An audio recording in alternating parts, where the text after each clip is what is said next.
Hello नमस्कार। Karnataka high court ने IPL champion RCB team के सम्मान समारोह के दौरान चन्नास्वामी स्टेडियम के बाहर मची भगदड़ के संदर्भ में राज्य की कांग्रेस सरकार से 9 सवाल किए हैं। और ये महत्वपूर्ण 9 सवाल जो कार्यवाहक chief justice V Kameshwar Rao और जस्टिस सीएम जोशी की अध्यक्षता वाली खंडपीठ ने इस दुखद हादसे के मद्देनजर कोर्ट द्वारा शुरू की गई एक स्वप्रेरित रीट याचिका पर सुनवाई करते हुए कांग्रेस सरकार जो सिद्धारमैया की सरकार है उस पर सवाल दागे हैं।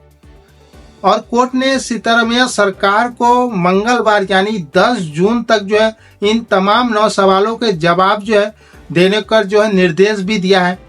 सबसे पहले बता दें कि यह जो भगदड़ 4 जून के शाम को चन्नास्वामी स्टेडियम के सामने हुई थी, जहां पर आरसीबी टीम की जीत का जश्न मनाने के लिए, जीत का जश्न में अपने भागीदारी देने के लिए जो तमाम दर्शक आरसीबी के फैन स्टेडियम के पास काफी ज्यादा संख्या में इकट्ठा हुए थे, जहां पर एक भगदड़ मची थी। और इस भगदड़ में 11 लोगों ने अपनी जान गंवाई थी और 56 से ज्यादा लोग वो इस दुर्घटना में घायल हुए थे। कोर्ट ने इतने बड़े पैमाने में खेल आयोजन और सार्वजनिक समारोह के लिए 50,000 से अधिक लोगों की भीड़ के प्रबंध को लेकर के संचालन प्रक्रिया पर सवाल उठाए हैं। और राज्य की तैयारी और साधनों को लेकर के भी प्रश्न पूछे हैं राज्य सरकार से। राजनीतिक और आधिकारिक सूत्रों के संकेत दिए हैं कि इन कठिन सवालों और न्यायिक जांच के कारण राज्य सरकार बेंगलोर शहर के पुलिस आयुक्त बी दयानंद सहित 5 वरिष्ठ पुलिस अधिकारियों को उनके पद से निलंबित कर दिया है। और निलंबन के बाद मुख्यमंत्री सिद्धारमैया, वरिष्ठ मंत्रियों और कानूनी सलाहकार एएस पुन्ना और महाअधिवक्ता केएम शशि किरण शेट्टी के बीच वो बैठक की है, उच्च स्तरीय बैठक की है और इस पर चर्चा की है। लेकिन अब सवाल है कि सिद्धारमैया सरकार से कोर्ट ने क्या 9 सवाल पूछे होंगे, तो उस पर हम लोग बात करें सब। तो उससे पहले बता दें कि हमने पहले ही कहा था कि ये घटना काफी लंबा चलने वाला है और ये छोटी मोटी घटना नहीं है। जीत की जश्न मनाने की जल्दबाजी ने इन घटनाओं को अंजाम दिया है, जिसमें 11 लोगों ने अपनी जान गंवाई। और कहीं ना कहीं इसमें आरसीबी फ्रेंचाइज की भी गलती है, राज्य सरकार की भी गलती है, पुलिस की भी गलती है और उन तमाम आरसीबी के गैर जिम्मेदार फैंस के भी गलती है, जिन्होंने बड़ी संख्या में आए लेकिन सुरक्षा को लेकर के देखते हुए अपने आसपास के भीड़ भाड़ को कंट्रोल खुद पे करने की जो जिम्मेदारी है वो नहीं लिए, यानी सामने वाले को बिल्कुल नहीं देखे, उनके सामने जो लोग गिर रहे थे। हालांकि इस घटना के बाद तमाम लोग ने अपने अपनी प्रतिक्रियाएं दी, जिसमें बीसीसीआई इन घटना को लेकर के अपना पल्ला झाड़ते हुए दिखे। उन्होंने साफ तौर पे कहा था कि आरसीबी फ्रेंचाइज इस आयोजन को लेकर के किसी भी प्रकार की जानकारियां बीसीसीआई को नहीं दी थी।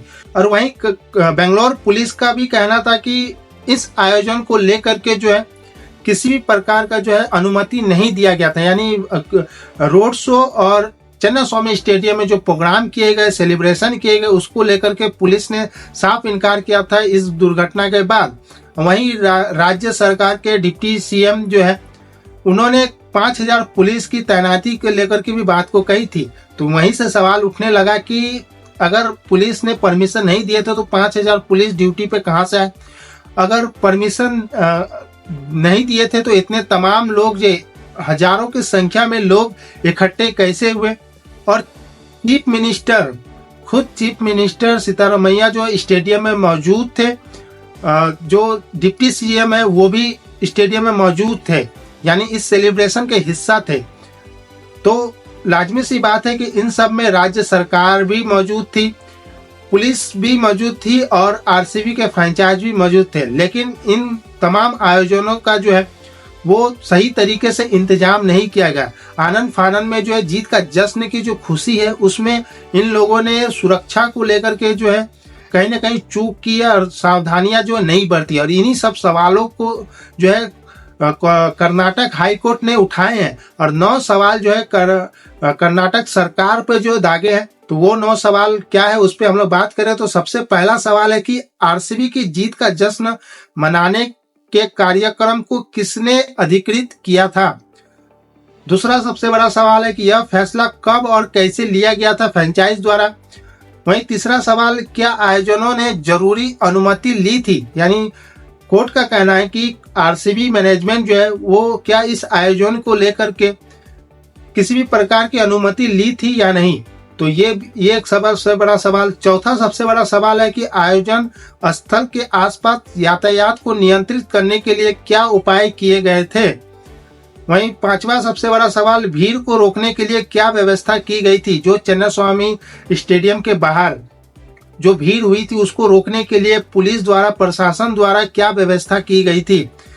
छठा सवाल, वहां कौन सी चिकित्सा और आपातकालीन सुविधाएं उपलब्ध थे, यानी चन्नास्वामी स्टेडियम के बाहर कौन सी चिकित्सा प्रबंध और जैसे एम्बुलेंस हो या फिर फास्ट एड बॉक्स की इंतजाम हो, जहां पर अगर छोटी मोटी घटना अगर होती है तो उसकी व्यवस्था जो तुरंत इलाज कराया जाए।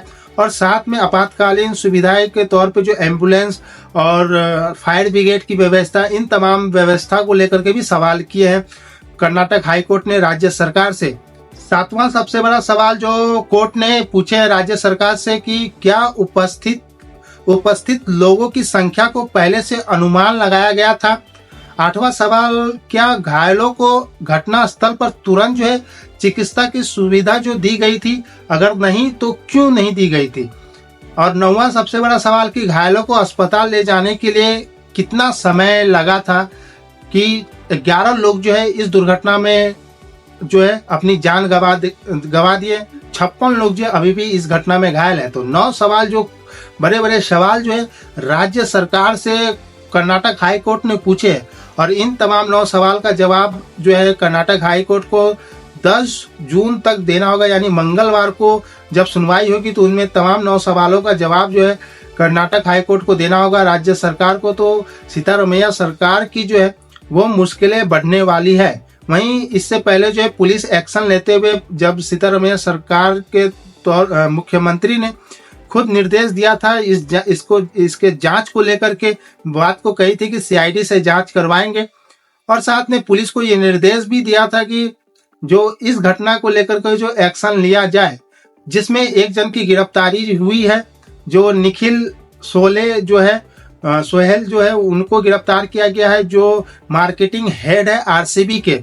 और आरसीबी फ्रेंचाइज पे जो है मुकदमा दायर किया गया है। पहला आरोपी जो है आरसीबी को बनाया गया इस घटना को लेकर के। दूसरा आरोपी जो है डीएनए एंटरटेनमेंट को बनाया गया है, जो इस प्रोग्राम को जो है ऑर्गेनाइज कर रहे थे, तैयारियां जो है वो किए थे डीएनए एंटरटेनमेंट। वहीं तीसरा जो आरोपी है वो राज्य क्रिकेट संघ यानी कर्नाटक राज्य क्रिकेट संघ को जो है तीसरा आरोपी बनाया गया है।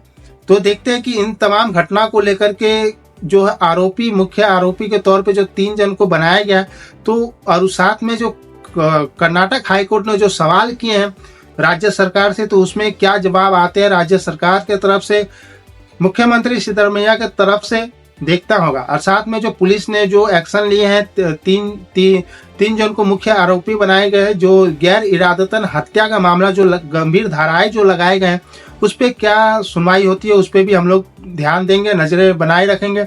बाकी इस सब घटनाओं का जो जिक्र जो इन दिनों सोशल मीडिया में काफी चर्चा में है, और खास करके पॉलिटिकल पार्टियां द्वारा पॉलिटिकल एंगल से अगर देखें तो काफी ज्यादा चर्चा चल रही है, क्योंकि ये कर्नाटक में कांग्रेस की सरकार है। सिद्धारमैया मुख्यमंत्री कांग्रेस के मुख्यमंत्री है, और कांग्रेस का अभी तक जो इन तमाम घटना को लेकर के किसी भी प्रकार का जो अपने सरकार के ऊपर सवाल नहीं किए गए। हालांकि अलग अलग राजनीतिक पार्टियां जो है वो सवाल कर रहे हैं, खास करके बीजेपी काफी ज्यादा एक्शन मोड में नजर आ रही है।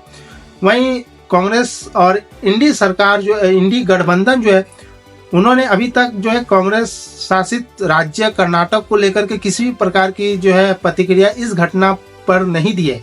अगर ये घटना अगर इकारा स्टेडियम के बाहर उत्तर प्रदेश में हुआ रहता तो अब तक जो है कांग्रेस का जो रोना धोना वो शुरू हो चुका होता है। इस घटना को लेकर के छाती पीट कर जो है कोर्ट के बाहर, संसद के बाहर जो है धरना दे चुके होते। तो इन सब घटनाओं को लेकर के आपकी क्या राय है? क्या कांग्रेस शासित राज्य में होने के कारण जो है इस घटना को जो है इस उतने व्यापक रूप से जो है दिखाया नहीं जा रहा है कांग्रेस द्वारा? हालांकि मीडिया द्वारा जो है काफी इस घटना को लेकर के सवाल भी उठाए जा रहे हैं। कुछ सोशल मीडिया में कुछ यूट्यूबर द्वारा जो है सवाल उठाए जा रहे हैं। अब देखना होगा कि आने वाले समय में 10 तारीख को ये पता चलेगा कि राज्य सरकार द्वारा क्या जवाब दिए गए हैं कोर्ट को, तो उस पर हम लोग भी बात कर लेंगे। तो फिलहाल इतना ही है। बाकी आपको क्या लगता है इन तमाम घटना को लेकर के जिम्मेदार कौन है? क्या राज्य सरकार जिम्मेदार है, वही सवाल फिर से दोहरा रहे, या फिर पुलिस जिम्मेदार है, या फिर आरसीबी फ्रेंचाइज जिम्मेदार है, या फिर वो तमाम आरसीबी के गैर जिम्मेदार फैन जो जीत का जश्न मनाने के लिए इतने उत्सुक थे कि अपने आसपास मर रहे लोगों पर जो है ध्यान ही नहीं गया। इस तरह की अफरा तफरी मचाई और इन तमाम बीच में जो एक सवाल भी आया कि पुलिस ने लाठी चार्ज की थी, जिसके वजह से जो भगदड़ मचा था। तो इस पे आपकी क्या राय है और कोर्ट का क्या जवाब होगा और क्या कार्रवाई होगी, उस पर भी हम लोग नजर बनाएंगे। बाकी और जानकारियां जानने के लिए आप हमारे साथ जुड़ जाइए, वीडियो को लाइक कीजिए, शेयर कीजिए और चैनल को सब्सक्राइब करना बिल्कुल ना भूलें। धन्यवाद।